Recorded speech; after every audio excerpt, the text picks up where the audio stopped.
نحمده ونصلي على رسوله الكريم اما بعد۔ سامعین محترم، ہمارا گزشتہ درس سورہ یوسف کے آخر تک ہوا تھا۔ اس کے بعد ہے جی سورۃ الرعد۔ رعد بادل کی گرج اور کڑک کو بھی کہتے ہیں، اور رعد ایک فرشتے کا نام بھی ہے۔ اس سورہ مبارکہ میں اللہ تعالیٰ نے اپنی وحدانیت پر دلائل عقلیہ بھی ارشاد فرمائے، اور گویا کہ یوں ارشاد فرمایا، جو مسئلہ جیل کے اندر یوسف علیہ السلام نے بیان کیا وہ اللہ کی تسبیح تو بادل کی گرج اور چمک کے اندر بھی موجود ہے، اور آسمان کے فرشتے بھی اللہ کی تسبیح میں لگے ہوئے ہیں۔ شروع میں کچھ عقلی دلائل ارشاد فرمائے، مثلا ان میں سے ایک سن لیجئے، وَفِي الْأَرْضِ قِطَعٌ مُتَجَاوِرَاتٌ، زمین کے حصے آپس میں ملے ہوئے ہیں لیکن ہیں کیسے مختلف، کہیں سرخ مٹی ہے، کہیں ریتلی ہے اور کہیں پتھریلی ہے۔ اور پھر وہ ذکر کیا وَيُسَبِّحُ الرَّعْدُ بِحَمْدِهِ وَالْمَلَائِكَةُ مِنْ خِیفَتِهِ، رعد فرشتہ ہو یا بادل کی گرج ہو، سب اللہ کی تسبیح بیان کرتے ہیں۔ آپ کہتے ہیں بادل گرج رہا ہے، رب کہتا ہے بادل میری تسبیح بیان کر رہا ہے۔ جب بادل بھی میری تسبیح بیان کرتے ہیں، سارے فرشتے بھی میری تسبیح بیان کرتے ہیں، پھر نتیجہ یہ نکلا لہو دعوت الحق، سچی پکار اللہ ہی کا حق ہے، اس ہی کی پکار کرنی چاہیے۔ اللہ کے علاوہ اگر کسی اور کو پکارو گے اس کی مثال ایسی ہے، اللہ کباسط کفیہ الی الماء، جیسے پیاسا آدمی پانی کی طرف ہاتھ پھیلا کر کہے پانی تو ذرا آ جا میرے منہ میں تاکہ میری پیاس بجھ جائے۔ اللہ فرماتے وما ہوا ببالغی، پانی کبھی خود چل کے اس کے منہ میں نہیں آئے گا، یہ چیختا رہے چلاتا رہے مر جائے گا لیکن پانی اس کے منہ میں نہیں آئے گا۔ ایسے ہی جو مجھے چھوڑ کر غیروں کے آگے فریاد کرتے ہیں وہ کرتے رہیں گے، ان کی دنیا آخرت سب برباد ہو جائے گی، فائدہ کچھ نہیں ہوگا۔ اس کے بعد اللہ تعالیٰ نے حق اور باطل کی دو مثالیں دی ہیں۔ فرمایا جیسے سیلاب آتا ہے نا، اس کے اوپر پانی اور کے اوپر جھاگ آ جاتی ہے، فرمایا فَأَمَّا الزَّبَدُ فَيَذْهَبُ جُفًّا، جو جھاگ ہوتی ہے وہ تو بہہ جاتی ہے اور خشک ہو جاتی ہے، اس کا کوئی حیثیت نہیں ہوتی۔ جو پانی ہوتا ہے وہ زمین میں جذب ہوتا ہے اور اس سے آگے پھل پھول نکلتے ہیں۔ فرمایا باطل کی مثال جھاگ کی طرح ہے، حق کے مقابلے میں آتا ہے، ہوتا اوپر اوپر ہے، بڑا شوں شاں کرتا ہوا دکھائی دیتا ہے، لیکن باطل ختم ہو جاتا ہے، حق ہمیشہ دلوں میں اتر جانے والی چیز ہے۔ اس کی دوسری مثال اللہ تعالیٰ نے زیورات کی دی ہے، جیسے زرگر اور سونار زیورات کو گرم کرتے ہیں اور کھوٹ جو ہے جل جاتا ہے، کندن خالص سونا بچ جاتا ہے۔ فرمایا یہی مثال ہے، جب آزمائشیں اور تکلیفیں آتی ہیں تو بے ایمان لوگ بھاگ جاتے ہیں اور اہل ایمان خالص سونے کی طرف کندن بن جاتے ہیں۔ اس کے بعد آگے اللہ تعالیٰ نے اہل علم، اہل ایمان اور اہل عقل کی صفات بیان فرمائی ہیں۔ اللہ کے وعدے کے ساتھ وفا کرتے ہیں، جہاں اللہ نے رشتے جوڑنے کا حکم دیا ہے وہاں جوڑتے ہیں، اللہ کے عذاب سے ڈرتے ہیں، صبر کا دامن نہیں چھوڑتے۔ اللہ فرماتے جو رزق میں نے دیا ہے اس میں سے خرچ کرتے ہیں میری راہ پر۔ وَيَدْرَؤُونَ بِالْحَسَنَةِ السَّيِّئَةَ، اگر کوئی برائی کرے تو اس برائی کا جواب اچھائی کے ساتھ دیتے ہیں۔ انہی لوگوں کے لیے جنت ہے، انہی پر اللہ کے سلام آئیں گے اور یہی کامیاب ہونے والے ہیں۔ اللہ کے ذکر کے ساتھ ان کے دل ہر وقت معطر رہتے ہیں۔ الا بذکر اللہ تطمئن القلوب، کیونکہ دلوں کا اطمینان ہے ہی اللہ کے ذکر اور اللہ کی یاد کے ساتھ۔ اس کے بعد سورہ ابراہیم ہے جی الف لام را، کتاب انزلناہ الیک لتخرج الناس من الظلمات الی النور، یہ عظمت والی کتاب ہم نے اس لیے نازل کی تاکہ آپ اس کتاب کے ذریعے لوگوں کو اندھیروں سے نور کی جانب نکال کر لے آئیں۔ لوگ کہتے ہیں جی عربی نبی، عربی قرآن کیوں ہے؟ جواب دیا وما ارسلنا من رسول الا بلسان قومہ، جتنے رسول بھی آئے اپنی قوم کی زبان کے ساتھ ہی ہم نے مبعوث کیے تاکہ خوب واضح طور پر بات کو سمجھا سکیں۔ آخر میں فرمایا اگر تم شیطان کی بات مانو گے اور میرے نبی صلی اللہ علیہ وسلم کی بات نہیں مانو گے تو پتہ ہے کیا ہوگا؟ قیامت کے دن شیطان کہے گا وقال الشیطان لما قضی الامر ان اللہ وعدکم وعد الحق ووعدتکم فاخلفتکم، لوگ کہیں گے یا اللہ شیطان نے ہمیں گمراہ کیا تھا، تو شیطان کہے گا ایک طرف اللہ کا سچا وعدہ تھا، دوسری طرف میرا جھوٹا وعدہ تھا، تم نے اللہ کے سچے وعدے کو نہیں مانا، میرے جھوٹ کے پیچھے چل پڑے، فلا تلومونی ولوموا انفسکم، مجھے ملامت نہ کرو، اپنے آپ کو ملامت کرو، کیوں تم نے میری بات مانی تھی؟ اللہ کے سچے آیات تمہارے گھر میں موجود تھی، ان کو چھوڑ کر میری باتوں کے پیچھے کیوں چلے تھے تم؟ اللہ میں شیطان کے شر سے محفوظ فرمائے۔ اس کے بعد آگے اللہ نے کلمہ توحید، کلمہ طیبہ اور کلمہ شرک یعنی کلمہ خبیثہ، ان کی بڑی خوبصورت مثالیں دی ہیں۔ فرمایا کلمہ طیبہ کی مثال کیسے ہے کہ شجرۃ طیبۃ اصلها ثابت وفرعها فی السماء، کلمہ طیبہ کی مثال پاک درخت کی طرح ہے جس کی جڑ زمین میں پکی مضبوط ہے اور اس کی شاخیں آسمانوں میں ہیں، تؤتی اکلها کل حین باذن ربها، پھل اس کا ہر وقت جاری ہے اور ہر وقت 12 مہینے ملتا رہتا ہے۔ اس مثال کا مطلب یہ ہے لا الہ الا اللہ، اس کا یقین جڑ اس کی بڑی مضبوط ہے، مومن کے دل میں ہے، وہ سمجھتا ہے کہ اللہ ہی سب کچھ کرنے والی ذات ہے، یہ ہو گئی اس کی جڑ، اور شاخیں اس کی آسمانوں میں ہیں، اس کا کنیکشن اور تعلق اللہ کے عرش کے ساتھ ہے۔ یقین دل میں ہے، تعلق کس کے ساتھ ہے؟ عرش الہی کے ساتھ ہے۔ پھل اس کا ہر وقت جاری ہے، کبھی مومن نماز پڑھ رہا ہے، کبھی روزہ رکھ رہا ہے، بولتا ہے تو سچ بولتا ہے، تولتا ہے تو پورا تولتا ہے، اچھے اخلاق سے پیش آتا ہے، غریبوں مسکینوں کی خیرخواہی کرتا ہے، جو بھی اچھے کام کر رہا ہے، یہ سارا اس پاک کلمے کا پھل ہے جو یہ دیے جا رہے ہیں۔ ہمارے استاد فرمایا کرتے تھے کہ مومن کی مثال یوں ہے، بندہ گھر سے باہر نکلا، گھر والوں کا جی السلام علیکم میں جا رہا ہوں، باہر قدم رکھا، کہا بسم اللہ توکلت علی اللہ، آگے دیکھا کوئی پتھر پڑا تھا اس کو سائڈ پہ کر دیا، کوئی بندہ مل گیا اس کو سلام کر دیا، کسی کے ساتھ دیکھا کہ وہ نابینا آدمی ہے اس کو ہاتھ پکڑ کے راستہ پار کروا دیا، کسی کا دیکھا سامان بھاری ہے اٹھا نہیں سکتا اس کے ساتھ تعاون کر دیا، اور اپنے کام کاج میں لگا رہا، نظروں کی حفاظت کرتا رہا، اتنے میں اذان ہو گئی تو مسجد میں سجدہ ریز ہو گیا۔ یہ سب ایمان کے پھل ہیں، اچھے کام کرنا ایمان کے پھل ہیں، اللہ ہم سب کو یہ نصیب فرمائے۔ آگے اللہ نے دوسری مثال دی، وَمَثَلُ كَلِمَةٍ خَبِيثَةٍ كَشَجَرَةٍ خَبِيثَةٍ، فرمایا کلمہ طیبہ تو ہوا پاک درخت، کلمہ خبیثہ کلمہ شرک ہوا گندا درخت جس کی جڑ ہی کوئی نہیں ہے، زمین کے اوپر اگ پڑا ہے، مالہا من قرار، اس کو قرار کوئی نہیں، کبھی اس کے در جاتا ہے کبھی اس کے در جاتا ہے، کبھی در بدر جاتا ہے، اللہ ہم سب کو اپنے در کا بھکاری بنائے۔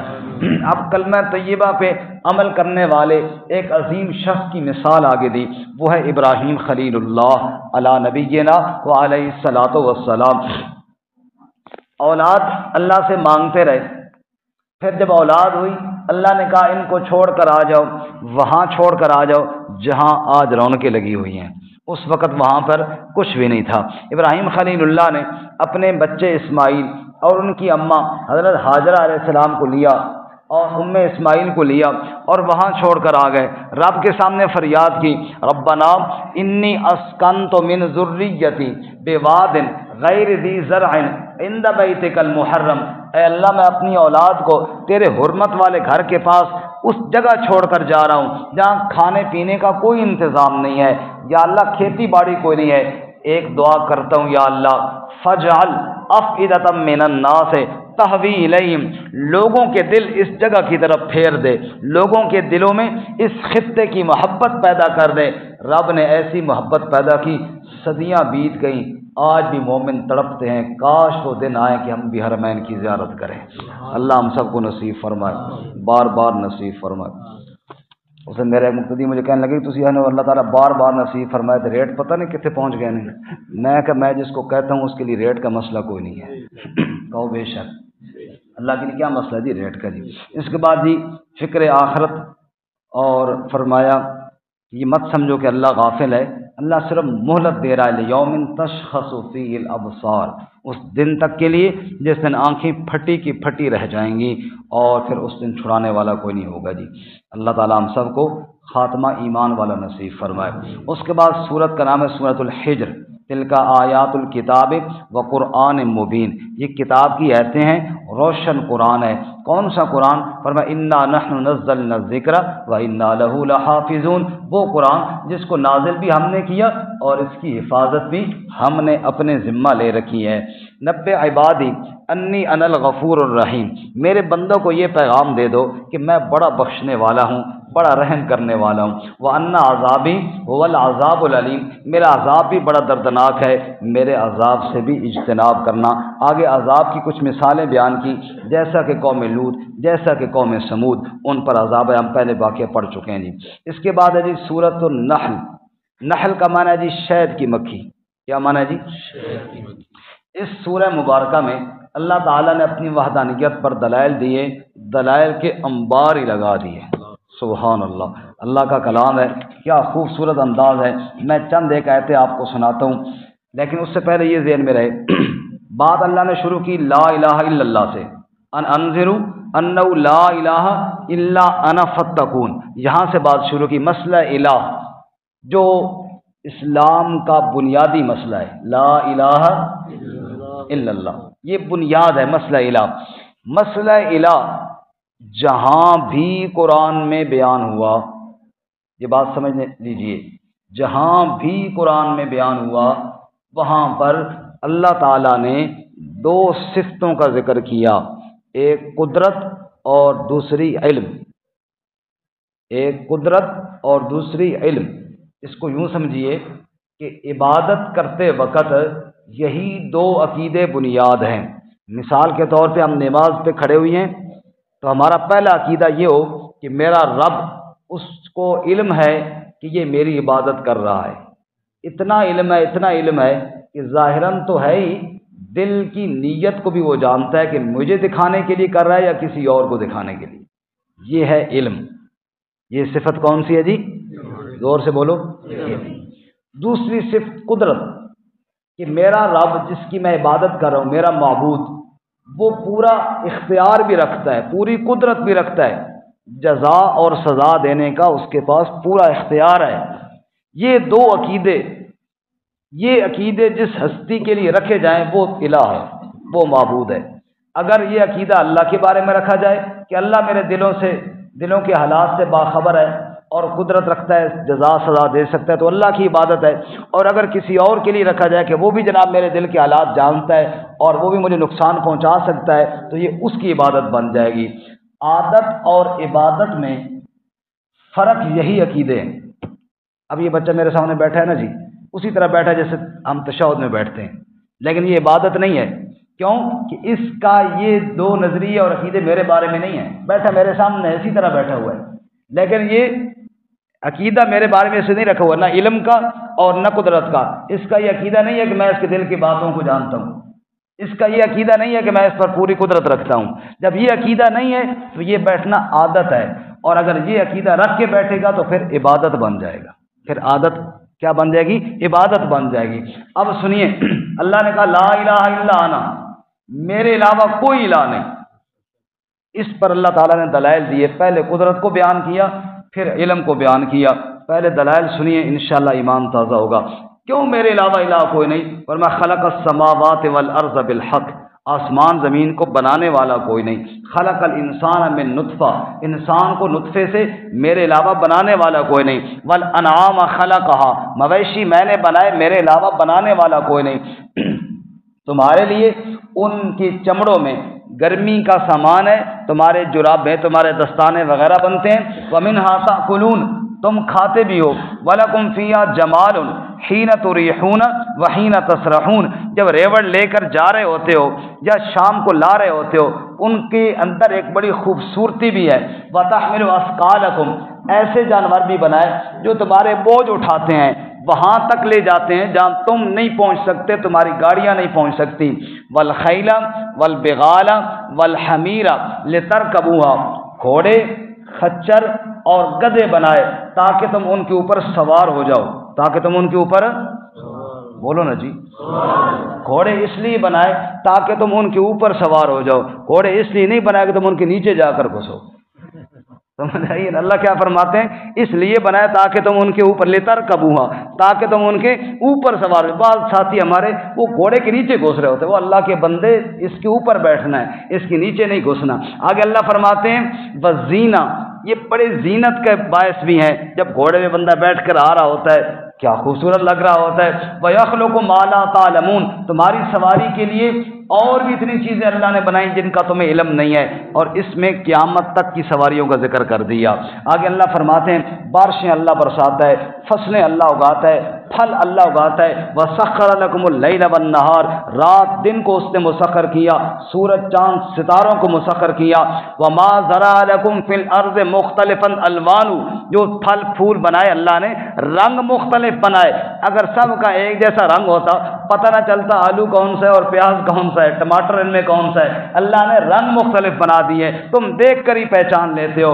اللہ نے دریاؤں کو تابع کیا، مچھلی کا تازہ گوشت تمہارے لیے نکالا، کشتیوں کو چلایا، پہاڑوں کو بنایا، راستے بنائے، نہریں بنائے، اور جہاں اور کوئی راستہ نشان نہ ہو وَبِالنَّجْمِ هُمْ يَهْتَدُونَ، وہاں جنگل کے اندر ستارے اوپر چمکائے، تم ان کو دیکھ کر سمت معلوم کر سکتے ہو۔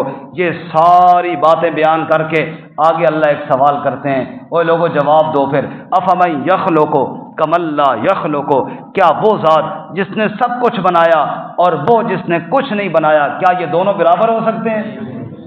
اللہ فرماتے ہیں اتنا تو سوچو، جس نے سب کچھ بنایا، جس نے ایک ذرہ نہیں بنایا، یہ برابر کیسے ہو سکتے ہیں کہ اللہ کا بھی سجدہ کر لیا، اللہ کی مخلوق کا بھی سجدہ کر لیتے ہو، اللہ کے آگے بھی ہاتھ پھیلا دیتے ہو، اللہ کی مخلوق کے آگے بھی ہاتھ پھیلا لیتے ہو، جب اللہ کی طرح کوئی خالق نہیں، اس کی خالقیت میں کوئی شریک نہیں، تو پھر اس کی الوہیت میں بھی کوئی شریک وَإِن تَعُدُّوا نِعْمَتَ اللَّهِ لَا تُحْصُوهَا، یہ تو چند نعمتیں تمہیں گنوائی ہیں، اگر تم گننا شروع کرو تو نہیں گن سکتے اللہ کی نعمتوں کو۔ یہ تو ہوا اللہ کی قدرت۔ آگے اللہ تعالیٰ علم بیان کرتے ہیں وَاللَّهُ يَعْلَمُ مَا تُسِرُّونَ وَمَا تُعْلِنُونَ، علم بھی سنو، اللہ تمہاری پوشیدہ باتوں کو بھی جانتے ہیں، تمہاری اعلانیہ باتوں کو بھی جانتے ہیں، اور جن کو تم پکارتے ہو فرمایا لا یخلقون شیئا وهم یخلقون، انہوں نے کچھ نہیں بنایا، وہ خود بنائے گئے ہیں، وہ ان کو تو یہ بھی نہیں پتہ نہیں وما یشعرون ایان یبعثون، کہ ان کو کب قبروں سے اٹھایا جائے گا، کیونکہ قیامت کا علم اللہ نے اپنے پاس رکھا ہے۔ جس کے پاس اپنے حالات کا علم نہیں وہ تیرے حالات کو کیا جانے گا؟ اے انسان عبادت اس کی کر جو تیرے حالات سے باخبر ہے، اور وہ صرف کون ہے جی؟ اللہ۔ اس کے بعد آگے اللہ تعالیٰ نے اور دلائل ارشاد فرمائے، لیکن دلائل ارشاد فرمانے سے پہلے فرمایا وقال اللہ لا تتخذوا الہین اثنین، تمہارے رب نے یہ کہا الہ دو نہیں ہے، الہ ایک ہے۔ ہمارے ہاں یہ 3-4 دن پہلے ہماری مسجد میں ترامڑی جماعت آئی تھی گونگوں کی، جو سماعت سے معذور ہے نا، ان کی جماعت آئی، شاید آپ حضرات میں سے علم میں ہوگا، میرا ایک بیٹا بھی معذور ہے، وہ بھی نہیں سن سکتا، وہاں جماعت آئی تو ہر ایک آدمی کا ایک شعبہ ہوتا ہے نا، ہم نے اپنے بچے کو اشاروں میں اتنا تو یاد کروایا ہوا تھا کہ اللہ ایک ہے، اتنا تو اس کے علم میں تھا، لیکن چونکہ وہ ماہر تھے، وہ ان کی زبان سمجھتے تھے، اب انہوں نے لا الہ الا ان کو بچے کو کیسے سمجھایا، میں بڑا حیران ہوا نا۔ وہ بچے کو اس نے بلایا، پوچھا بیٹا اشاروں میں پوچھا بھی اللہ کتنے ہیں، اس نے کہا اللہ ایک ہے، انہوں نے کہا نہیں دو ہے،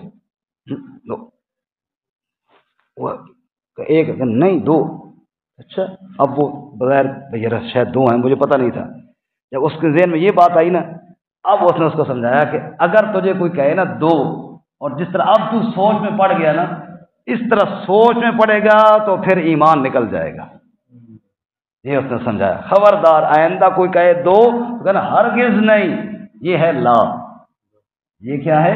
ہرگز نہیں، لا الہ، کوئی الہ نہیں الا اللہ، ایک ہی اللہ ہے۔ یعنی اس طریقے سے اس نے اس کو سمجھایا کہ آئندہ اس طرح سوچ میں نہیں پڑنا، جیسے ابھی تو ہو گیا نا کہ شاید ہو، نہ نہ نہ، یہ کفر ہے، ایمان کیا ہے کہ بس وہ ایک ہی ایک ہے، بس۔ اللہ ہمیں ایمان پہ خاتمہ نصیب فرمائے۔ آگے اللہ نے بڑی خوبصورت ایک مثال دی ہے، اللہ فرماتے ہیں وَإِنَّ لَكُمْ فِي الْأَنْعَامِ لَعِبْرَةً، تمہارے لیے جانوروں میں عبرت ہے جی۔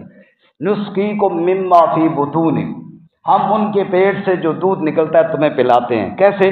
مِن بَيْنِ فَرْثٍ وَدَمٍ لَبَنًا خَالِصًا، گوبر اور خون کے بیچ سے خالص دودھ کی دھار نکال کر تمہیں پلاتے۔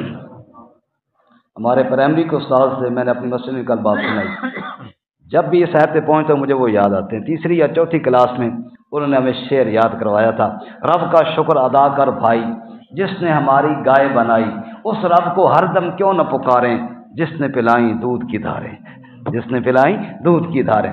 یہاں پر اللہ نے دو چیزوں کا ذکر کیا جی، فرث اور دم۔ فرث کہتے ہیں گوبر کو، دم کہتے ہیں خون کو۔ گوبر پلید بھی ہوتا ہے اور بدبودار بھی ہوتا ہے کہ نہیں ہوتا جی؟ گوبر پلید بھی ہوتا ہے، خوشبودار تو نہیں ہوتا نا، بدبودار بھی ہوتا ہے، اور جو خون ہے وہ پلید ہوتا ہے، بدبودار نہیں ہوتا۔ توجہ کریں تو بڑی پیاری بات سمجھ میں آئے گی۔ اللہ فرماتے ہیں ان دو پلیتیوں کے بیچ سے میں نے خالص دودھ کی دھار نکالی۔ جب تو عبادت کے لیے آتا ہے نا بندے، اس کے دائیں بائیں بھی دو پلیتیاں ہیں، ایک شرک اور ایک ریاکاری۔ شرک گوبر کی طرح پلیت بھی ہے، بدبودار بھی ہے، اور ریاکاری خون کی طرح پلیت ہے، بدبودار نہیں۔ بظاہر بندہ نماز پڑھ رہا ہے، صدقہ دے رہا ہے، اچھا کام کر رہا ہے، لیکن نیت جب اور کسی کو خوش کرنے کی رکھے گا نا تو پھر بن جائے گا پلید۔ اللہ فرماتے ہیں جیسے گوبر اور خون کے بیچ سے خالص دودھ کی دھار میں نے نکالی ہے نا، اے انسان تو بھی ایسے کر، شرک اور ریا کے بیچ سے خالص عبادت کر کے دکھا دے۔ جیسے تیرے دودھ کے گلاس میں گوبر کا ذرہ مل جائے تو تو نہیں پیتا، خون کا قطرہ آ جائے تو تو چھوڑ دیتا ہے۔ دھیان کرنا، اگر عبادت میں شرک اور ریا آ گیا تو میں بھی قبول نہیں کروں گا، میں بھی اسی کو قبول کروں گا جو خالص دودھ کی طرح نتھرا ہوا صاف ستھرا ہوگا۔ سب کہو سبحان اللہ۔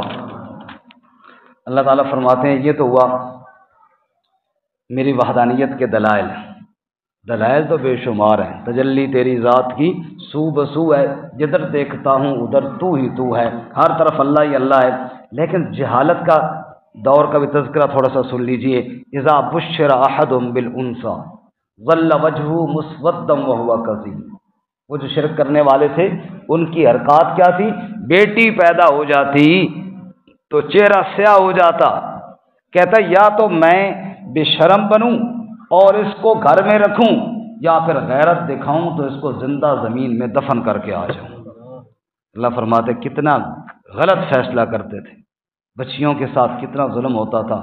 آج عورتیں کہتی ہیں اسلام نے ہمیں حق نہیں دیا، تمہیں جینے کا حق تو دیا ہی اسلام نے، جینے کا حق کس نے دیا بولو جی؟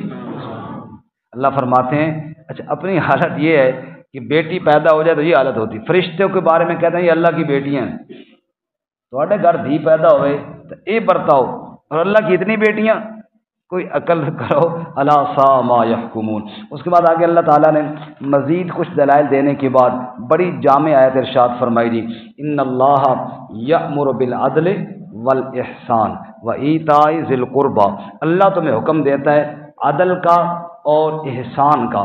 عدل یہ ہے جی انصاف، اگر میرے ساتھ کسی نے کوئی زیادتی کی ہے تو میں بدلہ لے لوں، اتنا تو اجازت ہے مجھے۔ ایک خلیفہ بیٹھے تھے نا اپنے دربار میں، لڑکا آیا ان کا بیٹا، اس نے کہا جی چوکیدار کے بیٹے نے مجھے گالی دی ہے ماں کی۔ والد صاحب کو شکایت لگائی، دربار لگا ہوا تھا، اس نے درباریوں سے پوچھا بھائی جس چوکیدار کے بیٹے نے خلیفہ وقت کے بیٹے کو گالی دی ہے اس کو کیا سزا ملنی چاہیے؟ خوش آمدیوں میں سے ایک بولا، انہوں نے کہا جی اس کی زبان کاٹ دینی چاہیے تاکہ آئندہ اس کی جرت نہ ہو، کسی کو بھی نہ ہو کہ بادشاہ کے بیٹے کو گالی دے۔ کہا ٹھیک، ہاں بھائی تیرا کیا مشورہ ہے؟ اس نے کہا جس کو یہاں بلاؤ، زبان چلو نہ کاٹو لیکن اتنے درے مارو نا کہ چمڑی اس کی اتر جائے اور آئندہ تاکہ جناب باقی لوگوں کو نصیحت ہو جائے۔ ہاں بھائی تیرا کیا مشورہ ہے؟ وہ کہا جی جیل کے اندر ڈال دو، کبھی رہا ہی نہ ہو، بس ساری زندگی ادھر ہی پڑا رہے تاکہ آئندہ جناب سب کی باتیں سن لیں۔ تو خلیفہ نے کہا اپنے بیٹے سے، بیٹا اچھی بات تو یہ ہے کہ تم اس کو معاف کر دے، جس نے گالی دی ہے نا اس کو معاف کر دے، اور اگر نہیں معاف کر سکتا تو ایک گالی تو بھی اس کو دے دے، ایک گالی اس نے تجھے دی ہے نا ایک تو بھی دے دے، بس برابر ہو جائے گا کام، اور دوسری نہ دینا کیونکہ اس نے ایک دی ہے، ایک ہی دینا، عدل اسی کا نام ہے۔ اور پھر اپنے ان مشیروں سے کہنے لگا تم جیسے خوشامدی مشیر بادشاہوں سے غلط فیصلے کرواتے ہیں، تم جیسے خوشامدی مشیر بادشاہوں سے، تو اللہ تمہیں عدل کا حکم دیتا ہے والاحسان، اور احسان کا حکم دیتا ہے۔ عدل یہ ہے کہ بندہ انصاف کرے، بدلہ لے لے۔ احسان یہ ہے کہ الٹا اس کے ساتھ نیکی کرے، اس نے میرے ساتھ زیادتی کی ہے اور میں اس کے ساتھ الٹا کیا کروں جی، نیکی کروں مزید۔ وَإِيتَاءِ ذِي الْقُرْبَى، رشتہ داروں کو اللہ تعالیٰ دینے کا حکم دیتے ہیں، خصوصاً غریب و مسکینوں میں جو رشتہ دار ہیں ان کا زیادہ حق ہے، اور اللہ تمہیں فحاشی اور گناہ اور بغاوت سے منع کرتا ہے۔ آگے اللہ فرماتے ہیں وَلَا تَكُونُوا كَالَّتِي نَقَضَتْ غَزْلَهَا مِن بَعْدِ قُوَّةٍ أَنْكَاثًا، اے لوگوں، خاص کر نیکیاں کرنے والوں، اگر میں یوں کہوں روزے رکھنے والوں، تراویح پڑھنے والوں، ذکر اذکار کرنے والوں، قرآن کا درس سننے والوں، قرآن پڑھنے والوں، سنو، اللہ فرماتے ہیں اس عورت کی طرح نہ ہو جانا جو سوت کاٹتی رہتی تھی اور شام کے ٹائم سارا توڑ دیتی تھی، ٹکڑے ٹکڑے کر دیتی، محنت کر کے ساری برباد کر دیتی تھی۔ امام بخاری رحمۃ اللہ علیہ کہتے ہیں مکہ میں ایک عورت بھی ایسی تھی جو واقعتاً ایسا ہی کرتی تھی، وہ سوت کاٹتی رہتی تھی، بڑی محنت سے تیار ہوا، بندے نے مثلا یہ رومال تیار کیا، شام کو کینچی لیے ٹکڑے ٹکڑے کر کے برباد کر کے چل بھائی فارغ۔ اور میں اس طرح نہ ہونا، کیا مطلب، اپنی نیکیوں کو ضائع نہ کر دینا۔ نیکی کرنا بھی مشکل ہے، نیکی کو بچانا بھی مشکل ہے، نیکیوں کی حفاظت کرنا۔ رسول اللہ صلی اللہ علیہ وسلم کے پاس ایک اعرابی آئے، اس نے دین کے احکامات پوچھے، آپ نے بتائے، نماز، روزہ، حج، زکوٰۃ وغیرہ۔ جب وہ جانے لگا تو حضور نے کہا ٹھہر جا، میں تجھے ایک ایسی چیز نہ بتاؤں جو تیرے دین کی حفاظت کرنے والی ہو؟ کہا جی ضرور بتائیے۔ آپ نے زبان کی طرف اشارہ فرمایا اور کہا املک علیک لسانک، اپنی زبان کو اپنے قابو میں رکھ، تیرا دین محفوظ رہے گا۔ تو زبان کے بول بعض دفعہ انسان کی نیکیوں کو برباد کر دیتے ہیں۔ بس ہم بات ختم کرنے لگے جی۔ شیخ سعدی رحمۃ اللہ علیہ نے ایک واقعہ نقل کیا کہ ایک آدمی شراب پی کر نشے میں سارے راہ سویا ہوا تھا، ادھر سے نماز کا ٹائم ہو گیا، لوگ نماز پہ آئے، پڑھ کر فارغ ہوئی ہے نا، تو لوگوں نے دیکھا نمازیوں نے کہ یہ بدبخت شراب پی کر سویا ہوا ہے۔ انہی نمازیوں میں سے ایک آدمی کو ذرا غصہ آیا، زیادہ آنا تو خیر چاہیے لیکن وہ کچھ زیادہ ہی آ گیا، اس نے اس کو جناب ماں بہن کی گالیاں دینا شروع کی، شراب پیتے ہیں، تیری ایسی تیری ایسی تیری ایسی، پتہ نہیں کیا کیا گالیاں نکالی، شرابی سنتا رہا۔ شیخ سعدی فرماتے ہیں پھر شرابی نے سر اٹھایا اور اس نے کہا حاجی صاحب، نمازی صاحب، بزرگوں، اتنا نشہ مجھے شراب پی کر نہیں چڑھا جتنا آپ کو نماز کے بعد چڑھا ہوا ہے۔ سمجھے، میں نے اگر برا کام کیا ہے تو یہ جو آپ گالیاں بک رہے ہیں، آپ اچھا کام کر رہے ہیں، آپ بھی تو برا کام کر رہے ہیں، آپ کو اپنی غلطی کا احساس نہیں ہو رہا۔ اور پھر آگے شیخ سعدی رحمۃ اللہ نے آیت لکھی وَإِذَا مَرُّوا بِاللَّغْوِ مَرُّوا كِرَامًا، اللہ کہتے ہیں میرے بندے جب بےہودگی کے پاس گزرتے ہیں، گناہ کے پاس گزرتے ہیں تو بےہودگی پر نہیں اتر آتے بلکہ شائستگی کے ساتھ وہاں سے گزرتے ہیں۔ تو نے برائی کو روکنا ہے، شائستگی کے ساتھ روکنا، اچھے طریقے کے ساتھ روک، روکتے روکتے تو اس سے زیادہ برائی خود کر بیٹھے، یہ طریقہ ٹھیک نہیں ہے۔ سردار جی کے گھر چور آ گئے نا، وہ ان کی آنکھ کھل گئی، وہ جناب چور بھاگ گیا، وہ پیچھے لگ گئے، بھاگتے بھاگتے بھاگتے سردار جی چور سے آگے نکل گئے، چور پیچھے رہ گیا اور یہ 5 کلومیٹر آگے دوڑتے گئے۔ 5 کلومیٹر آگے دوڑ کر پیچھے مڑ کے دیکھتے ہیں تو چور تو گیا کہیں غائب ہو گیا۔ کہ ایک ساڑھے گھر چوریاں کرنے ہو، دوسرا ساڑھے نہ ریساں لانے ہو، ایک کم نہ ہوئے نا۔ بندہ گیا تو تھا چور کو پکڑنے کے لیے اور خود آگے نکل جائے، نکلے تو تھے برائی کو روکنے کے لیے اور خود اتنے جرم کر بیٹھے کہ شاید وہ پیچھے رہ جائے اور میں اس سے آگے نکل جاؤں۔ اللہ فرماتے ہیں دھیان کرنا، اپنی نیکیوں کو برباد نہ کرنا، نیکی کا طریقہ بھی کوئی سیکھو، شریعت سے آداب بھی سیکھو، ایویں جو دل میں آئے وہ نہ کرنا شروع کر دیا جاؤ۔ آخر میں اللہ تعالیٰ نے ایک مثال دی ہے جناب، ایک بستی کی مثال ہے، اگر اس بستی کی جگہ پر آپ اپنی بستی، اپنے ملک کے پاکستان کو ذہن میں رکھیں تو بڑا زبردست فٹ ہوتی ہے جی۔ اللہ فرماتے ہیں ایک بستی کی مثال ہے، وہ بستی کیا تھی؟ بڑے امن اور اطمینان والی تھی، ان کے پاس رزق بھی تھا، ہر قسم کی فراوانیاں میں نے دی تھی۔ فَكَفَرَتْ بِأَنْعُمِ اللَّهِ، پھر اس بستی والوں نے اللہ کی نعمتوں کی ناشکری کر دی، تو پھر کیا ہوا؟ فَأَذَاقَهَا اللَّهُ لِبَاسَ الْجُوعِ وَالْخَوْفِ، اللہ تعالیٰ نے رزق کی جگہ پر بھوک مسلط کر دی اور امن کی جگہ پر خوف مسلط کر دیا۔ تو دیکھو بھائی یہ ہمارے ملک کا یہی حال ہے کہ نہیں ہے؟